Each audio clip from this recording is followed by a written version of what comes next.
débuter cette prise de parole, je ne vais pas énumérer les titres des personnes présentes. Je dirai simplement « chers amis ».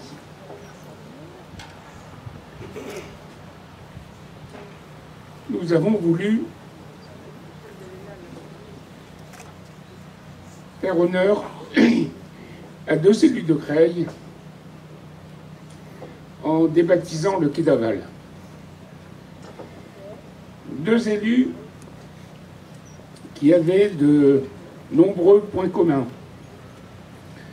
même si ils n'ont pas ou très peu siégé ensemble.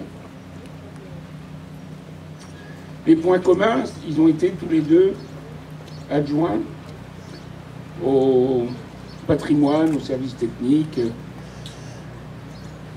Tous les deux, ils étaient aussi minutieux, excusez-moi l'expression, que je peux être bordélique. L'un ne pouvait pas tracer quelque chose dans un papier millimétré et un rotring. L'autre travaillait chez lui à construire des réseaux ferrés. Et comme le 1,43e était trop grand, il a pris le 100e pour ses gros doigts. Les deux ont travaillé au service des autres, comme élus bien sûr, mais dans le monde associatif pour l'un, dans le monde syndical pour l'autre. Tous les deux avaient aussi un sale caractère, mais bon cœur. Et c'est ce que je retiens de mes relations avec eux, même si il y a eu des orages. Heureusement que, avec Jean-Claude, Colette et Marie-Yvonne arrivaient avec la burette d'huile des explications, faire en sorte que l'engrenage fonctionne bien. Donc je veux parler de ce quai d'Aval qui existait, et maintenant il faudra parler du quai Jean-Pierre Fontaine, qui part de la rue Pelloutier et qui remonte vers le quai d'Amont, et de la promenade Jean-Claude Cabaret, qui part de la rue Pelloutier et qui va vers Montataire. Montataire, ville où il y a habité, puisque Jean-Claude est un enfant de l'agglomération. Il me semble, je n'ai pas révisé, il me semble qu'il est né à Nogent, il a grandi à Montataire, et il est venu habiter Creil. Alors on pourrait presque dire qu'il était un enfant de la CAQ, mais maintenant un enfant de l'Axo. Il a fait ses études à Creil. La seule fois où il a quitté Creil, c'est pour faire son service militaire. Mais il n'a pas été bien loin. Il a été sur Paris, dans le cinéma. Et il est revenu. Et il est rentré dans ce qui lui était destiné, dans la conduite de travaux. Et il est resté toujours dans la même entreprise, qui a changé de nom entre-temps. Petite entreprise familiale au départ, un peu plus grosse après, un peu plus grosse après, puis il a fini dans un trust. D'abord Eurovia, sa boîte, et puis bien sûr dans le conglomérat Vinci. Et il a pris son travail à cœur, au service des collectivités territoriales, au service des habitants. Et quand il a fallu aller le chercher, parce qu'on voulait diversifier un peu avec Jean Ancien, on voulait diversifier un peu notre liste, on a été le chercher. On a été le chercher parce qu'il s'occupait de l'association des supporters de l'AS Creil. Et je lui dis, viens, il faut faut que tu sois élu au sport.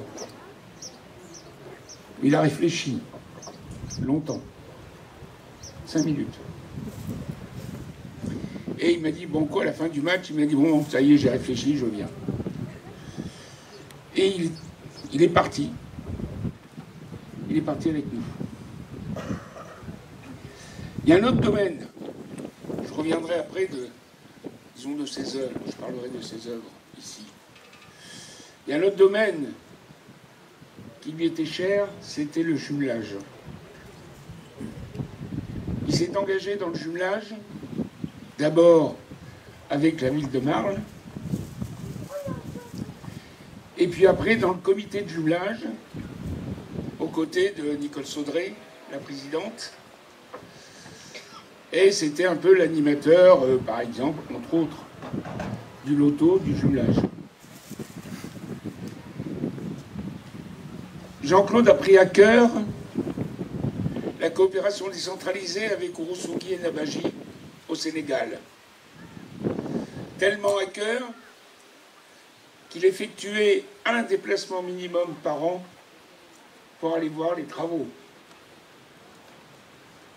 Et quand il revenait, il en avait pour 1h15, 1h30 à débriefer ce qu'il avait vu, ce qu'il avait corrigé et, bien sûr, les prochaines avancées. Son œuvre, là-bas, c'est 2 châteaux d'eau, 7 villages, au sens large, au Sénégal, 7 villages de raccordés, soit plus de 7000 habitants, qui avaient des fois 2 heures de marche pour aller chercher l'eau. Donc il leur fallait la matinée pour aller chercher l'eau et ils retournaient l'après-midi. Et il a voulu aller jusqu'au bout et nous avons inauguré ces châteaux d'eau, malheureusement sans lui, mais les 2 châteaux d'eau ont été baptisés de son nom. Jean-Claude Cabaret avait une passion pour Créal. Dès qu'on disait « il faut réfléchir à l'avenir », il sortait les dents. Et il ne fallait pas y toucher. Mais ça, c'est sa fibre créilloise qui voulait donner aux enfants de Creil le meilleur. Pour conclure, je voudrais citer quelques ouvrages de Jean-Claude. L'établissement Enfance, Petite Enfance d'Ariel Mitterrand. C'est lui. La réhabilitation, la transformation de la piscine, c'est lui. L'île Saint-Maurice en face, c'est lui. La côte à Cricri, c'est lui. J'en oublie certainement d'autres. La maison de santé du CCAS, c'est lui. En plus des travaux de réfection de la chaussée, des trottoirs, l'entretien de l'éclairage public et autres, il a fait tout ça. Et il a bien fait. Il a fait aussi beaucoup d'autres choses. Le terrain synthétique qu'il a lancé. Et ce projet de l'écoport, ce projet de berge, nous l'avons imaginé ensemble. Un soir où certainement on devait être capable de chanter la chanson qu'il préférait, le Connemara, parce qu'on avait dû boire un peu trop peut-être de boissons de ce pays. Et on s'est dit, et si on faisait un quartier nouveau à Creil, à la place de la Vieille Montagne? Et si, on a l'écoport. Et J'ai continué à travailler dessus avec les différents services et différents élus, bien sûr. Et Jean-Claude était derrière. Lui, ce qui l'intéressait, c'était le terrain. Ce qui l'intéressait, c'était la berge. Pour aller jusqu'à Saint-Leu-d'Esserand. Ce qui l'intéressait, c'était là encore de donner le beau du beau aux Crayois. Et je crois que là où il est passé, il a toujours voulu le beau. Et c'est pour ça qu'il était minutieux. C'est pour ça qu'il se donnait à fond dans ses dossiers. Et c'est une grande leçon pour nous élus. Parce que même à mon âge, je pense à lui justement, aux enseignements. Tiens, il y a les petites bêtes qui viennent, un petit lézard vert des murailles, qui vient le voir. Il faut que nous, élus, on tire les leçons de son engagement. Parce qu'en plus de ça, il était modeste. Son dernier acte politique,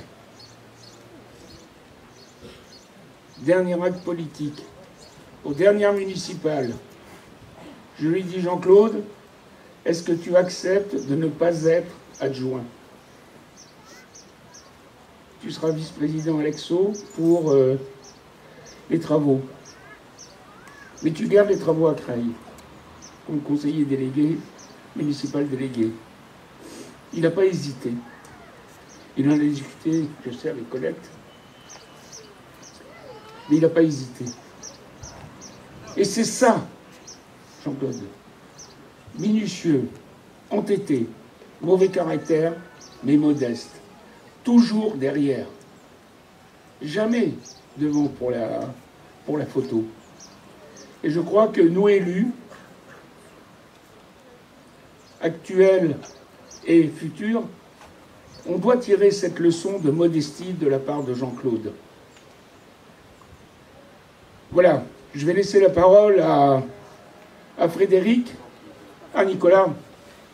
Et je sais, j'ai un mnémotechnique. Je sais que c'est paroles alphabétiques. Ils ont bien fait les choses, tes parents. Frédéric, c'est l'aîné, Nicolas, c'est le deuxième parole alphabétique. Et je me bourre. Voilà. Et si vous adressez des applaudissements, c'est pour Jean-Claude. Merci.